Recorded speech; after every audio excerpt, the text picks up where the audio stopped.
Site Portal RM, podcast RM. Robert Murakami, jornalista. E olha só quem está aqui do meu lado. Você ainda não conhece? Vai conhecer a partir de agora. Aulenilda Lopes de Oliveira. Mãe Nilda, ela é zeladora de santo. A Nilda da Oxum, da Associação do Templo Espiritualista de Umbanda Nosso Lar. Tem um lar, fundado em 8 de março de 1999. São 25 anos de atuação. A Rua Neuza, 6583, bairro Igarapé, Porto Velho.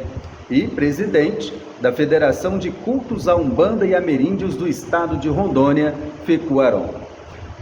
Neste dia 27 de julho de 2024, é celebrado os 48 anos do Caboclo Tupi, na Croa, da IA, Mãe Nilda da Oxum. Os atendimentos aqui na Tem um Lar são às quartas-feiras, das 19h30 às 23 horas, com passes, curas, banhos e desobsessão.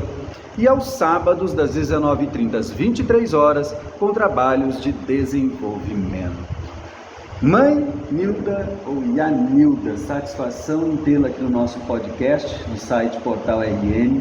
Para quem não te conhece, como começa essa história? Como é que se torna uma mãe, hein? Como é que é essa história de mãe de santo? Conta pra gente. Ai, Robert, é uma longa história, é uma peregrinação muito grande, né, pra gente chegar, principalmente eu com 51 anos de espiritualidade, uma longa caminhada, é uma longa história, que não dá para ser contada agora nesse momento, dá para fazer alguns flashzinhos, né, mas contar o trajeto todinho é impossível. Começa quando? Como é que começa essa mediunidade? Vamos lá. A mediunidade ela não tem idade. Não tem idade? Cada um com a sua, e uns começam cedo, outros começam na adolescência, outros já começam quando uma certa idade. Então ela não tem idade. A gente costuma dizer que a mediunidade ela não tem idade. Agora, mãe, todos, inclusive ele ou ela que está nos assistindo agora, são médiuns? Sim. Todos? Todos nós, seres humanos, nascemos com algumas faculdades mediúnicas. É mesmo? Todos. O maior médium foi Jesus, Filho de Deus. Nós somos irmãos de Jesus e filho de um Deus também, desse mesmo Pai. Será que só ele teria o mérito? Todos nós nascemos com nossas faculdades mediúnicas. Muito bem. A Associação do Templo Espiritualista de Umbanda Nosso Lar, até um Lar, foi fundada em 99. São 25 anos. Aí muitos se perguntam, mãe, hoje no estado de Rondônia, aqui na capital Porto Velho, tem muitos, como é que eu posso colocar, templos? Como é que é? Temos, né? Assim, algumas casas, elas são documentadas, né? Que você sabe, eu não sei se você tem um conhecimento de quando você vai buscar tirar um CNPJ, é uma coisa muito complicada, não é fácil. Então, a maior parte das pessoas não tem CNPJ, não tem registro. Temos algumas casas, mais ou menos, acho que umas 20 aqui da cidade, que são, como é que eu digo assim, toda documentada. Né? Mas, em geral, dentro do estado de Rondônia, nós calculamos mais ou menos 300 a 400. No estado, 300 a 400 templos. Templos religiosos. Agora, como identificar um verdadeiro templo religioso? Porque eu acredito que temos também um charlatanismo também dentro desses templos. Vamos lá. Ai, dá para suspirar. Suspira, bastante, vamos lá. Né? Você sabe que não só dentro dos nossos templos, mas hoje em todas as denominações religiosas está existindo muito isso. E dentro da minha religião também ela não fica longe, né? A gente sabe de muitos relatos, de muitas coisas que acontecem, principalmente nós, como somos federações, estamos à frente de alguma federação, como eu sou presidente de alguma federação, então chega várias e várias denúncias direto, né, não só de charlatanismo, mas de outras coisas que não convém nem a gente falar, que é feio até para a gente que se diz religioso, né, porque quando as pessoas vão medir eles não separam o joio do trigo, né, é tudo igual. Todo mundo é trigo. Então a gente se coloca no mesmo patamar dessas pessoas. E é uma coisa que eu combato muito, né? Para que as pessoas possam entender, nós estamos falando do templo de Umbanda, né? E muitos falam assim, e o Candomblé? Que diferença tem da Umbanda para o Candomblé? Existe uma grande diferença. O Candomblé ela é mais voltada para o orixá. Né? O culto ao Candomblé é o orixá. É o Bara, o Exu, né? O Exumbara, e o orixá, o Herê do orixá. Né? Mas hoje a gente já tem uma denominação muito grande da Umbanda se infiltrando dentro das casas de Candomblé. Porque hoje você já vê o caboclo, você já vê um boiadeiro, né? Já fazem as giras de boiadeiro, já fazem as giras de caboclo dentro das casas de Candomblé. Antigamente não existia. Candomblé era Candomblé, Umbanda era Umbanda. Então a Umbanda ela cultuou as 7 linhas, né? Que são pretos velhos, são boiadeiros, são léguas, são marinheiros, são pretos velhos, então eles cultuam todas as linhas. E a nação, o Candomblé, eles não cultuavam, mas hoje já está havendo uma infiltração muito grande dessas linhas dentro das casas de Candomblé. Isso é a infiltração da Umbanda no Candomblé. E existe o contrário, também a via oposta, não? Do Candomblé na Umbanda? Não, eles aceitam nossos caboclos lá, mas eles não aceitam que nós colocamos o nosso orixá dentro das nossas casas de Umbanda. Aí é quando vem a briga, né, e eles começam a apontar o dedo pra gente. Nossos caboclos, hoje, nossos encantados, como eu digo, os nossos boiadeiros, nossos léguas, eles podem estar lá dentro das casas de Candomblé, mas o orixá deles não pode estar dentro da nossa casa de Candomblé. E aí eles já nos condenam. Já condenam? Só que eu digo assim, da minha casa eu tenho o meu orixá. Na minha casa eu tenho o meu orixá, porque eu já nasci com ele. Muito bem, muito bem. Aqui ao fundo nós temos o Oxalá e nós temos o Oxum. Mas para mim também é uma língua um pouco diferente, mas explica, para quem conhece, nós temos ao centro Jesus Cristo, de um lado Nossa Senhora e do outro Nossa Senhora da Conceição. Olha lá, ó, aqui, ó, bem aqui, ó. Nós temos aqui ao centro, ó, tá vendo ao centro? Jesus, aqui Nossa Senhora Aparecida e Nossa Senhora da Conceição, bem ali, ó, aqui, ó, aí, achou. Na linguagem, vamos lá. Essa é a linguagem africana, da Umbanda, como é que nomeia para nós ali, vamos lá. Nosso dialeto, ele não é africano, o nosso dialeto de Umbanda não é africano. Não é africano? Não. A Umbanda, ela tem uma miscigenação muito grande, né? Tanto da Igreja Católica, como das casas espíritas. É mesmo, mãe? Curioso, isso eu não sabia. África. Não sabia? A Umbanda, ela tem essa miscigenação muito grande dessas linhagens. Porque a Umbanda, ela nasceu dentro de um centro espírita, numa mesa cabecista. Né? E os nossos santos, eles vêm da Igreja Católica. Olha, interessante. E como nossos orixás também, nós cultuamos eles de uma forma diferente, não da forma que se cultua no Candomblé. Muito bem. E existe ainda muito preconceito? Infelizmente nós estamos no século XXI, mas é uma coisa que eu vejo que parece que cada vez mais, em vez de evoluir, isso vai dando para trás. Né? Eu costumo dizer que a gente nunca vai acabar com preconceito, intolerância e discriminação, porque vem do ser humano, cada um é cada um. E depende da criação que as pessoas têm, para eles serem preconceituosos, intolerantes. Aqui no T1 nós temos aqui as quartas-feiras, passes que remete muito a centros espíritas, não é isso? Temos também curas, banhos e desobsessão. Mãe, o que se faz aqui? Vamos lá, explica para nós o que é isso.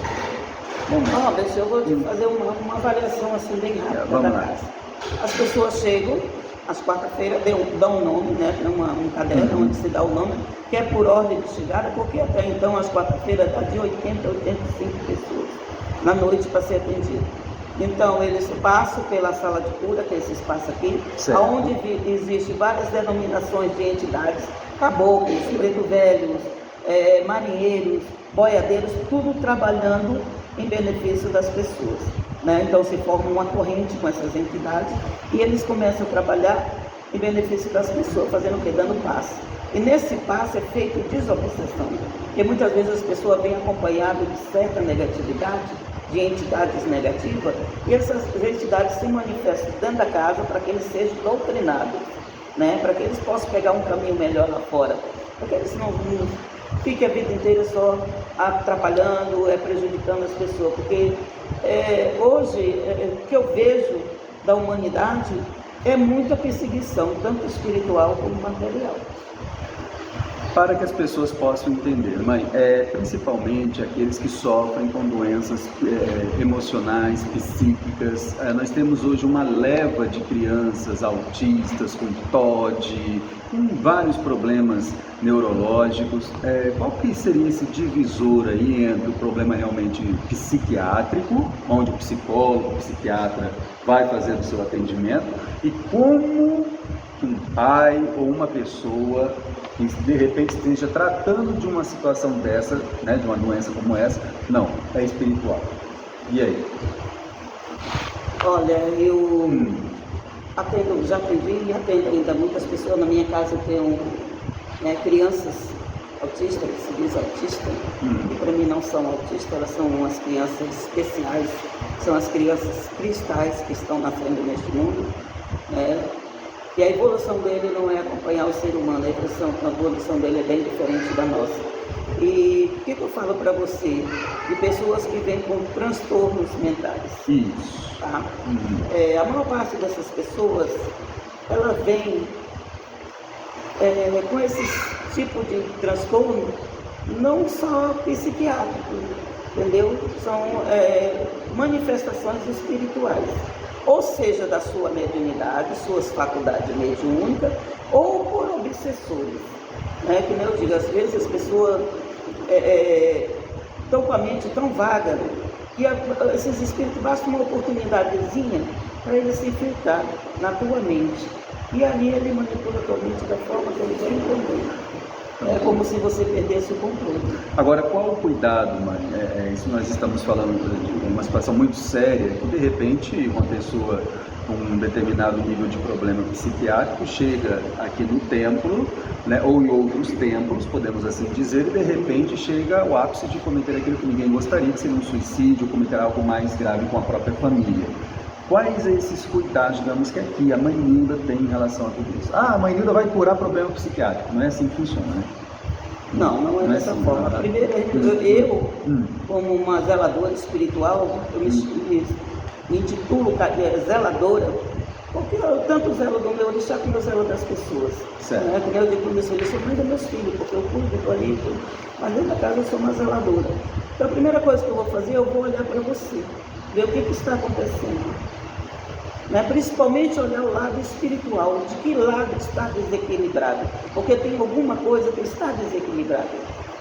Quando a pessoa começa a ter desequilíbrio na vida, tanto profissional como material, espiritual, de lado financeiro, de lado amoroso, pode ter certeza que tem algum desequilíbrio. Então a gente tem que buscar onde está esse desequilíbrio, para a gente começar a trabalhar em cima disso, né? Principalmente do lado espiritual, para que a vida comece a ficar equilibrada. Mas mãe, isso não existe não, esse negócio de espírito, isso é para meio de vida de vocês, esse negócio de espírito não existe. Mãe, claro que eu falo dessa forma, até porque é uma forma comum que nós ouvimos muito por aí, mas existe sim uma guerra espiritual, muito grande.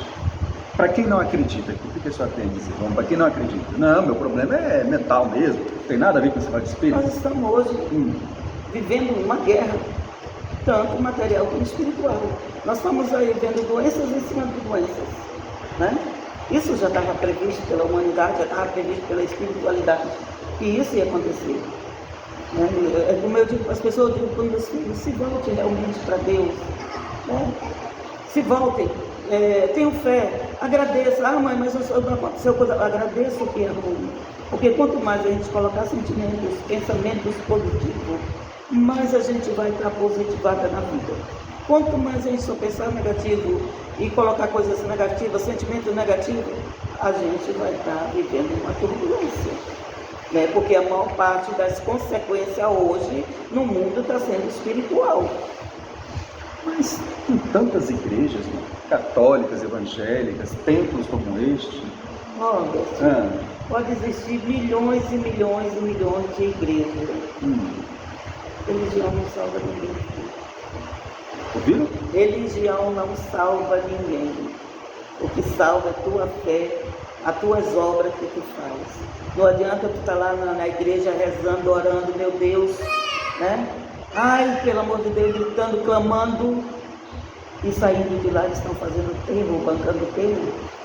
Então isso resolve alguma coisa? Deus enxerga nossos corações, nossos pensamentos, Ele lê nossos pensamentos, Ele enxerga nossos corações. Então não precisa estar dentro de uma igreja todo dia gritando e saindo de lá. Eu conheço muita gente, eu digo, meu Deus, por que isso? Está lá todo dia clamando para Deus, pedindo, ajoelhando. Não é assim. A gente tem que se voltar realmente nossos corações, nossos pensamentos, né? Principalmente o amor. Plantar amor. Se você não for meu, eu não lhe amo. Não é assim. Eu tenho que amar todo mundo. Mas amar mesmo. Não é a palavra. Soltar a palavra amor. Não, isso aí não. Tão fácil soltar a palavra. É tão pequenininha aí. Meu Deus, palavras vai ao vento.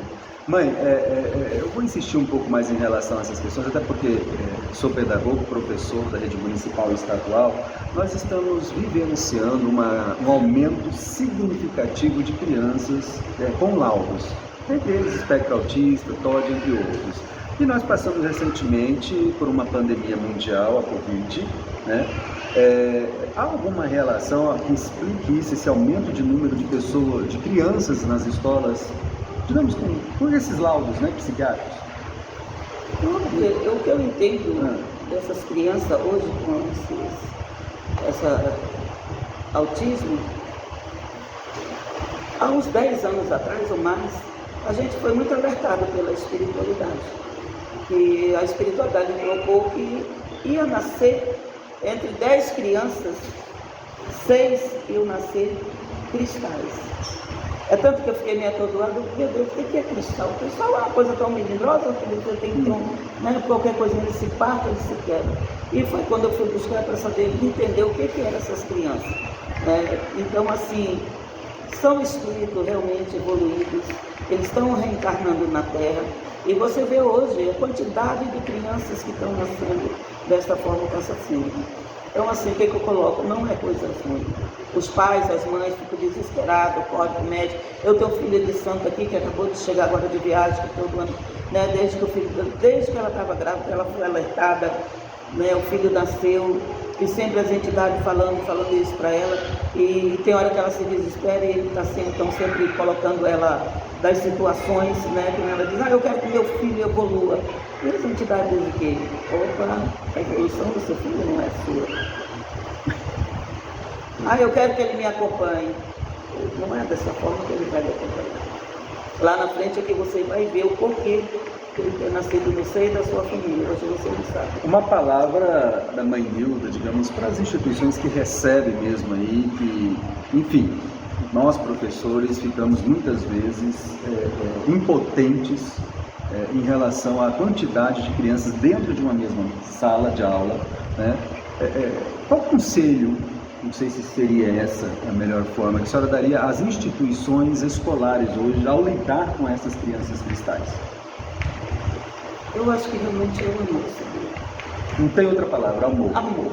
É você doar amor a ela de todas as formas. Dentro da instituição. Dentro da instituição, que é dentro da instituição. Porque muitas vezes eles querem exigir muito dessas crianças. E não é desta forma. Eles vão evoluir. Eles têm que evoluir no tempo deles, é o tempo deles. Né? E eles querem acelerar um processo para que eles acompanhem as outras crianças. E não é dessa forma. Tem que deixar eles caminhar no espaço deles, da forma que eles vão conseguindo. Aquela criança ali, ela é autista. Está ali, ó. Muito bem. É filha de santo, ela é da minha filha, da minha casa. Está aí. Ou seja, a instituição escolar ela vai ter que ser repensada nesse sentido. Eu acho que tem que trabalhar muito. Eu venho falando muito do currículo espiritualizado, não o currículo espírita, entendam, o currículo espiritualizado. Não podemos mais olhar para uma criança, para um aluno, sem olhar para a alma e para o espírito dele, é isso? E o professor idem. Com certeza, na hora que fizer isso, muita coisa vai mudar. E para a família?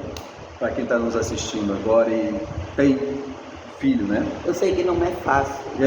A senhora... Essas crianças, elas são bem imperativas, são bem, né? E eu sei que muitas vezes os pais e a mãe se irritam, ou pelas coisas... A minha filha Santa ela disse, mãe, meu filho fala cada coisa que... não é desse mundo que ele fala. Eu falei, acompanhe a evolução dele, que daí você vai enxergar muita coisa para que ele veio na sua vida. Né? Então aprenda a lidar com ele. Aprenda a viver o tempo dele, o momento dele. Não é o seu, é o momento dele. Perfeito. Se ele quer caminhar devagarzinho, vai devagarzinho. Se ele parou, pare com ele. Não quero agarrar pela mão, sair arrastando, puxando, não. Espere o tempo dele, o momento dele. E se essa criança veio no seio dessa família, não é por acaso? De jeito nenhum. Não é por menos que eles são os cristalzinhos. Muito bem, muito bem. E cristal não veio só para se partir, não. Mãe, ele brilha também. Eu estou sabendo que a sua mediunidade, ela se desenvolveu a partir ali dos 7 anos de idade. E de repente nós estamos falando aqui para crianças, digo assim mesmo, para crianças e pessoas, adolescentes, não sei se adulto também, que de repente tem aflorada essa mediunidade. A senhora vem de um seio de uma família evangélica e ter essa mediunidade, digamos assim, a flor da pele dentro de um seio de uma família evangélica, eu acredito que não foi fácil. Não foi fácil. Qual conselho, que palavra a senhora pode dar, de repente, a esta, digamos, criança, esse adolescente, ou a esta família que, de repente, ainda não compreende essa mediunidade? Eu estou ouvindo vozes, eu estou vendo vulto, começou a arrepiar tudo aqui, né? Aí essa criança começa a se retrair, ou essa criança começa a se rebelar, e aí? Isso não foi fácil. Eu acredito que com a senhora também não foi fácil. E eu digo para você que foi muito difícil, porque eu sou de 1960. Quando eu comecei a ter manifestações espirituais, eu tinha 7 anos. Né? E era muito difícil você ouvir falar em casas espíritas, não existia. Era raro. E espírito, naquela época, todo espírito era dono. Era o capeta, né? O capeta estava se filtrando na vida da pessoa, estava querendo matar, querendo destruir. E foi muito difícil, só que eu te digo uma coisa, eu fui abençoada, muito abençoada pelo meu pai, pela minha mãe, pela minha família, porque foi mais fácil eles aceitarem do que eu. É mesmo? Meu pai, quando soube que eu estava passando por fases espirituais, que eu tinha que procurar uma casa espiritual para seguir, né, para trabalhar a minha mediunidade, ele não pensou 2 vezes. Ele jogou a outra religião de lado e foi seguir essa religião que eu estou até hoje, né? Entrou mesmo minha mãe. Então eles aceitaram muito fácil, eu não aceitava, né? E as dores foram muito grandes por eu não aceitar. E a espiritualidade ser muito determinada, porque a espiritualidade ela é muito determinada, né? A gente aqui fica naquele negócio, a gente aqui vacila, a espiritualidade ela é muito correta. E eu sofri muito por não querer aceitar, né? Mas depois de um período, de um tempo, não foi fácil, acho que uns quase 40 anos foi que eu peguei e abracei mesmo. Nós estamos falando dos 7 aos 40. Porque assim, eu passei por muitas provas. Imagina. Eu desafiava as entidades, né? Eu cansei de desafiar assim, eu jogava tudo para cima e ia embora, não queria saber. Aí por 2 vezes eu parei dentro de hospital. Parar dentro de hospital praticamente, quase desenganada dos médicos, eu mesmo, quase tive uma perna amputada. Nossa, foi muita coisa assim. E foi quando eu abaixei a cabeça e disse, não, daqui para frente eu vou abraçar mesmo. E hoje eu te digo uma coisa, a minha vida é voltada à minha espiritualidade. Eu acredito que essa fase, e é óbvio, é natural, do medo em relação a essas primeiras manifestações e essa não compreensão, é que começa ali os grandes desafios. E a não aceitação, e tem todo um contexto social em volta, né? Como romper esse medo? Digamos, para um jovem que está nos assistindo agora e de repente tem isso aflorar, tem essa mediunidade, como que rompe isso? Não, porque eu não falo nem só de medo, eu falo de privações. Porque quando a gente entra numa espiritualidade, que você dá um segmento para a tua vida espiritual, você tem muitas provações, você tem privações, você é privada. Você não faz mais tudo o que você quer da sua vida. É um freio que eles dão na gente. Se você gosta disso, você vai ter que começar a gostar só um pedacinho disso. Você não tem mais isso. Você gosta de festa, opa, tem um limite. Você gosta de beber, também tem seu limite. Né? E outras coisas. Como eu digo, minha vida hoje é voltada para a minha casa, para o meu lado espiritual. Quando eu vou fazer qualquer coisa de sessões dentro da casa com meus filhos, a gente tem privações, resguardo, né? De comida, de bebida. Eu que não bebo, não fumo nem nada. Eu não bebo, não fumo nem nada. Deixa pra lá. Sim. Mas são privações. São privações. Você é privada de certas coisas. Por exemplo, as quartas-feiras... Você não tem mais aquela vida livre como você tinha. As quartas-feiras, por exemplo, existe um preparo muito antes. Né? Aqui na casa é recomendado a todos os médicos 24 horas antes dos trabalhos de quarta-feira não se beba, não coma carne vermelha, nem... Mantenha relação sexual. Tá. Muito bem, né? Tá? Não é só na quarta. E aqui a gente trabalha todas as quarta-feiras, todos os sábados. Sim, são né? Então a regras, gente tem uma exatamente. privação muito grande de muita coisa. Então o jovem que tem se desenvolvido seria o quê, mãe?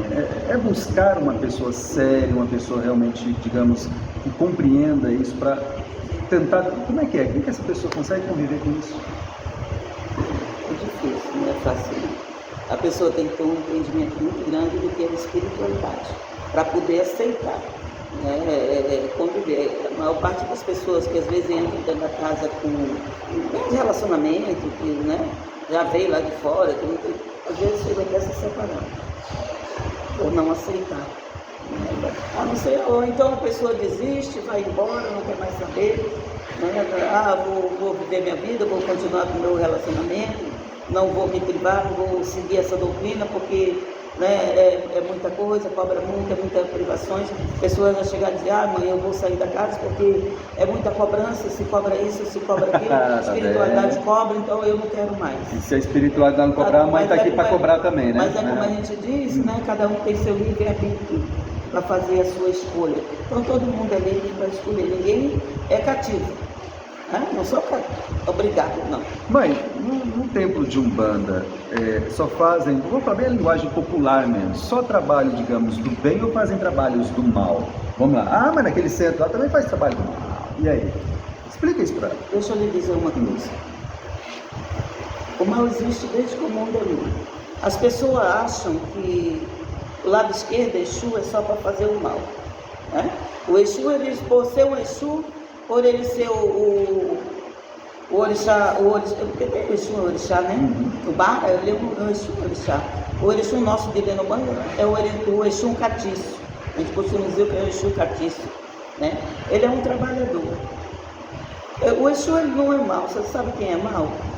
Eu, você, lá. Porque o Exu, as pessoas acham que ele é um espírito, ele não tem tanta luz, ele tem evolução. Alguns têm luz, mas ele não tem aquela luz tão grande como as outras entidades. Eles servem só para fazer o mal. Se você vir uma gira na minha casa, você fica até assustado. A única coisa que você ouve do Exu é ele dando uma gargalhada. Que dentro desse pomba-gira não chama nome, não diz aqueles palavrão, não canta ponto com o nome de Lucifer, de capeta, de diabo, é proibido. Né? Que nem sempre antes de começar a gira eu dou uma advertência para as pessoas que os Exu que vêm na minha casa não são satanás, não são demônios, não são diabo, que eles estão aqui para evoluir. Então eu preciso da ajuda de cada um, que procure a eles, mas para fazer o quê? Estrutura. Tem muitos Exu que foram médicos, pessoas que foram médicos na terra. Eu estava... tem um cartazinho ali na parede, bem ali na parede, é o seguinte: você não pode escolher a entidade, tem gente que escolhe a entidade. Como é que é negócio é esse? Não, eu quero aquela entidade, eu quero aquela... Que história é essa? É tanta entidade, não, eu quero aquela lá. E aí? Não, né? Não existe isso. Não, dentro da casa aqui não. A gente tem uma doutrina, né? A doutrina da casa é essa. A pessoa está necessitada, precisa de tomar um passe, né? Então a entidade que está disponível é aquela ali que ele vai tomar um passe. Vai ter que esperar lá o outro, não. Se depois tiver alguma coisa para falar para a entidade, agradecer, tudo bem, mas se fazer a escolha, não. Meu Deus. Então, hoje, nesse dia 27 de julho de 2024, é celebrado os 48 anos do caboclo Tupi na Croa da Iá, Nilda do Oxum. Gira, a mãe falou aqui, gira é um culto, uma celebração, tá? Para que as pessoas de repente não conhecem. Agora, fala um pouco do caboclo Tupi, né? São 48 anos, eu vou falar, bom, da incorporação, seria isso? 48 anos. Dessa incorporação. E a reia na cabeça. Fala um pouco do caboclo Tupi. Robert, se eu for falar desse caboclo, eu teria que passar uma semana todinha para falar dessa entidade, do que ele representa para mim na minha vida, não só na minha vida, mas na vida dos meus filhos dentro dessa casa. Eu costumo dizer, ele é tudo. Ele foi minha luz, foi meu orientador, foi meu protetor, ele é ainda, né? Foi meu médico, me curou de muitas coisas. Então, para mim, ele representa tudo na minha vida. Hoje eu digo para meus filhos, se ele tirar minha espiritualidade, minhas entidades, eu não quero viver. Porque se hoje eu tenho vida, se hoje eu vivo, o caso deles. Eu já tive muitas vezes desenganada dos médicos, né? Com a graça de Deus e da espiritualidade, eu consegui vencer. Eu tirei algumas fotos nessa reportagem que você vai acompanhar através do site. Tem um cantinho, uma sala, que é a sala, vou falar assim, a sala do caboclo, né? Onde ele atende. Onde ele atende. Então, de repente, claro que é de uma forma mais particularizada. Se eu quiser uma conversa, então, com o caboclo Tupi, eu vou ter. Aí ele atende bem no telefone. Só que o caboclo Tupi também não manda recado, não, né? Não. Se tiver que falar, ele fala. Se você ficar à noite, você conhece ele. É mesmo? Se você ficar para festa à noite, você vai conhecer. Esse caboclo Tupi não é brincadeira. Não é brincadeira, então tá certo. Não gosto de interromper, é muito correto, é muito... Que tiver que falar, ele fala. Fala. Pode ser, e o presidente que ele disse. Muito bem. E essa emoção toda, mãe? Quando fala do caboclo, estou vendo que esse caboclo e a mãe Nilda tem uma grande história. Tem. Né? Ele tem uma história de vida muito grande, foi muito grande mesmo. Muito bem. Mãe, outra sala que eu visitei é uma sala onde tem os atendimentos. Eu vi assim, marcas, tem a sessão de reiki. Como é que é isso? Explica para quem não conhece. Vamos lá. Como eu falei para você, no começo, a gente tem uns trabalhos muito diferenciados aqui no templo de um lar. Eu digo para você, se você procurar aqui dentro de Porto Velho, você não vai encontrar nenhuma casa que trabalhe igual nós trabalhamos aqui. Nós temos às quarta-feiras trabalho de cura com os caboclos, como eu falei para você, são várias entidades, sem distinção de ninguém, dizer é só caboclo não, vem preto velho, vem boiadeiro, vem povo das águas, vem todos eles para trabalhar em benefício das pessoas. Tanto eles fazem cura, tem banhos na casa para as pessoas tomar, se preciso for, tiver alguém com necessidade de tomar um banho de descarrego, um banho de força ou para se energizar, na casa tem, a gente não cobra um centavo. A única coisa que eu peço às quarta-feiras que as pessoas, quando vir, tragam um quilo de alimento não perecível. Isso é importante. Que é para ajudar, para que a gente ajude as pessoas que vêm sempre pedindo ajuda. Agora eu vi também aqui que joga búzios. Eu jogo búzios. E por que o búzios ele é cobrado? Porque o búzio ele não faz parte da minha umbanda. Eu sou feita no Nagô. E quando eu fiz o meu santo no Nagô, Nagô é denominação de nação. Certo. Tá? Então, quando eu fiz o meu santo no Nagô, eu recebi minha mão de búzio dada pelo meu pai, Djalma Félix, que era um pernambucano, que ele era de Pernambuco, ele já faleceu. Eu vivi por 37 anos na casa de Mãe Rita da Caridade, que até então ela era minha irmã de santo, mas por eu ter entrado tão nova na casa dela, com 13 anos, saí de lá com meus... Passei 37 anos da minha vida na casa dela, porque ela faleceu, Foi quando eu saí e resolvi ficar só na minha casa mesmo. Certo. Mas antes eu já tinha minha casa, onde meu caboclo trabalhava, mas eu sempre fui de lá. Então, assim, a gente... O búzios ele é cobrado, mas por quê? Porque já não tem... É parte do orixá. Parte do orixá. Porque quando você joga o búzio, o orixá que fala, responde no jogo de búzio. E todo mundo que joga búzio, todos que jogam, é cobrado, né? Ou não? Geralmente todo mundo cobra. Todo mundo cobra. Todo mundo que joga buzo, o buzo até é cobrado. porque, né, como se diz, exige-se também um certo conhecimento, aquela coisa toda, né? Ou não? Sim, existe uma preparação, né? Você se prepara para poder ter a mão de buzo para você poder jogar. Isso é um tempo bem grande que você fica se preparando para isso, né? Porque é uma leitura. Você aprende a ler o jogo. Da forma que eles vão caindo, você aprende a ler, que cada orixá responde. E o tarô? O que a senhora me falou? Eu não entendo muito de tarô, porque o tarô eles são cartas, né? Também acredito que seja a mesma coisa. É você saber ver as posições que as cartas caem, né? Da forma que elas caem. E aquela uma que está do lado, outra que está em cima, eu não entendo muito, mas... Muito bem, só para vocês verem como é que é a coisa. Agora, eu costumo, toda vez que se fala em mãe de santo, umbanda, se remete muito à Bahia. A senhora é baiana, né? Não. Não é baiana? Mas eu recebo uma baiana. Recebe uma baiana, né? Sim. Recebe uma baiana. E por que essa? Porque é de lá, né? É da cultura, não é isso? A gente... A Bahia foi o começo de tudo. O berço, né? Foi o berço. Exato. É tanto que Bahia hoje é o quê? É a terra de todos os orixás. Terra de todos os orixás. Foi lá que começou tudo. O começo de tudo foi de lá. De lá muitos foram seguindo para outros estados. Não tem diferença nenhuma lá e aqui, o que é feito aqui também é feito lá em termos de tempo. Não, a Bahia já é mais bem voltada mais ao culto do orixá. Do orixá. Na Bahia é voltado ao culto do orixá mesmo. Muito bem, muito bem. E hoje? Hoje nós temos... hoje é o quê? É uma gira ou uma celebração? Eu chamo sessão. Hoje é uma sessão.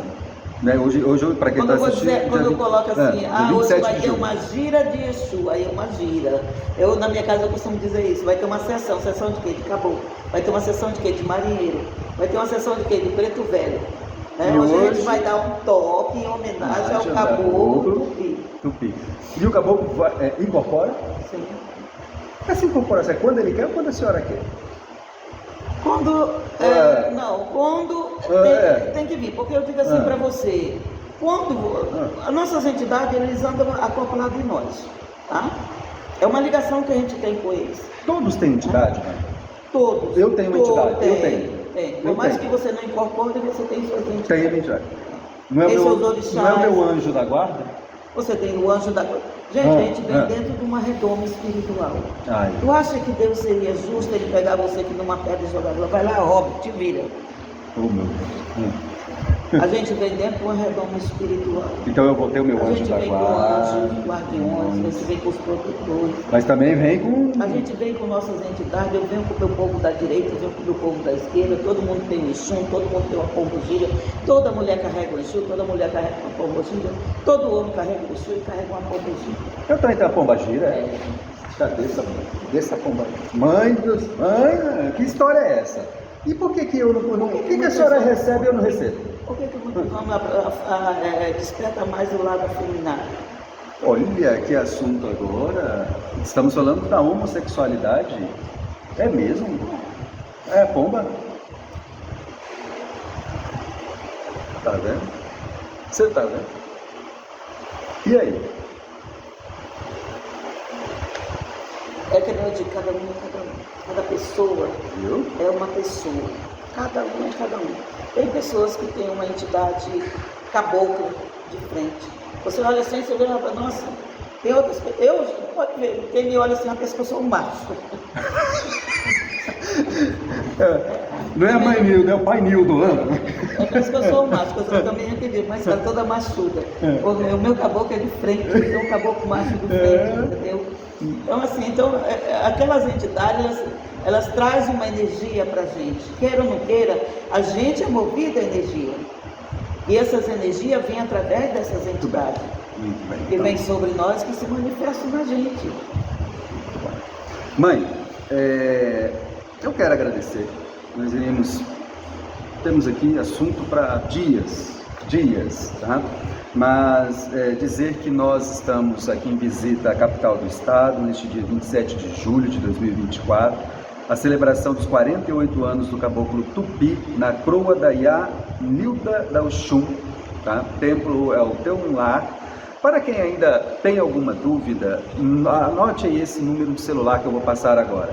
69, estado de Rondônia, 99206 3497. 69, DDD de Rondônia, 99206 3497. Pode entrar em contato. Tem também no Facebook, né? Facebook lá tem um lar, T1 Lar, tá, gente? T1 Lar. E a federação também está aí. A mãe participa também de grandes encontros, com o Ministério Público, toda a discussão que envolve banda, a mãe Nilda está lá, né? Para quem quer se regularizar, digamos que uma pessoa tenha aflorado aí essa mediunidade, quer a regularização, seja, eu não quero ter um templo, uma casa, enfim, de qualquer jeito. Como é que funciona isso? Me explica aí. Eu acho que hoje é muito comum as pessoas, eu costumo dizer, mal tremeu, é uma responsabilidade muito grande. Imagina. É muito grande, é um compromisso que você assume com a espiritualidade, é uma responsabilidade muito grande. Mas hoje eu vejo que abrir casa se tornou banal. Acho que cada um acha que deve botar uma mesinha ali, botar um copinho com água, botar uma imagem ali e pronto. E a gente está vendo muita aberração. Eu, como presidente de federações, eu estou... E o que e a federação? Onde entra a federação? Onde entra, não sei se a legislação? Como brecar tudo isso? Existe ou não? Hoje a gente tem muito o Ministério Público e a Defensoria Pública a nosso favor, né? Porque a gente tem comitês, né, dentro desses órgãos. É mesmo? O próprio Ministério Público, Defensoria Pública, inclusive o doutor Pedro Roberto é um grande defensor, amigão meu, que é o presidente do Conselho de Promoção da Igualdade Racial, da qual eu faço parte. Então, dentro da Defensoria tem um comitê, né, de combate a esse tipo de crime. Então, a gente tem uma parceria muito grande com eles. É um crime, é bom deixar isso claro. É um crime, mãe? Por exemplo, digamos lá, de repente o pai Murakami resolveu abrir o templo lá no Jaru. Eu estou cometendo crime? Não. Se você trabalhar dentro da ética, da religião, não. Mas como a gente hoje está vendo, que são coisas que não condiz de forma alguma com a espiritualidade, que não está passando de bebedeira, de orgias dentro das casas. Quem fiscaliza isso? Somos nós mesmos. Aí a gente vai lá, esses tempos mesmo agora, né, houve um problema aqui em Porto Velho, numa casa, inclusive o dirigente é um de menor, e chegou até a mim, eu fui lá, fiz uma convenção, fomos lá conversando com ele, para que ele não levasse aquilo adiante, né, e ele continuou, chegou para mim de novo, aí eu simplesmente tive que tomar as providências, né? Existe um boletim de ocorrência. É assim que funciona, então. Encaminhei os conselhos tutelares, porque até então ele é de menor, e acionei o Ministério Público. E eu estou aguardando isso é importante, digamos, pessoal de Jaru, de outros municípios que estejam nos ouvindo, de repente eu ter contato com a senhora, mãe Nilda, tem uma casa aqui que não parece aí, como é que funciona? Então faz o seguinte, registre um boletim de ocorrência, acho que o caminho é esse. Vamos mostrar o caminho. O caminho é um boletim. Porque eu acredito que deve ter, como a senhora disse, aberrações. A pessoa já chega fragilizada no lugar desse. Pelo amor de Deus, eu entendo o que eu vou dizer aqui agora. Para um abuso sexual, um aproveitamento, para coisas, né? Porque as pessoas estão fragilizadas. É boletim de ocorrência, 190, é isso. Ou faço online, ou a pessoa vai até a delegacia e faço uma ocorrência. E se precisar, a federação vai lá. Relate tudo o que aconteceu sem vergonha e sem medo. Pronto, tá aí. Tá, o caminho é esse. E depois aí, ou aciona uma federação, ou então aciona o Ministério Público. A senhora falou, aciona uma federação. A FECOARON é uma das federações no estado? Nós temos duas. Tem duas federações aqui no estado. Seria a FECOARON e uma outra. Uma outra federação. Uma outra instituição. Muito bom. Então tá aí. Mãe, agradeço mais uma vez. Como é que é? Eu gostei como é que é. Eu cheguei hoje, ontem eu cheguei aqui, eu falei assim, mãe pegou, eu falei, ai mãe, e aí? Não, olha aqui, ó, como é que é? Você chega, isso aí, esse beijo é o quê? É a bênção? A gente tem um costume de beijar a mão do outro. Então aqui, eu estou pedindo a bênção. De amor, de carinho. É isso. E a senhora? Que Oxum abençoe. Que Oxum é meu orixá. Ela te abençoe. Então tá aí. Tá feito. Obrigada. Faça uma visita aqui na Tem um Lar, que é a associação, é uma associação, tá, gente? Do Templo Espiritualista de Umbanda Nosso Lar. Tem um Lar. O endereço é aqui na rua Neuza, 6583, bairro Igarapé, capital do estado, Porto Velho, 992063497, ou no Facebook Tem um Lar, vai ver. E você vai acompanhar através dessa reportagem esse dia super especial da celebração dos 48 anos do Caboclo Tupi na Croa da Yanilda Dalchô. Até o próximo. Axé a todos vocês. Axé. Estou desejando tudo de bom, felicidade, prosperidade, saúde e riqueza. Axé. Axé. Até o próximo podcast.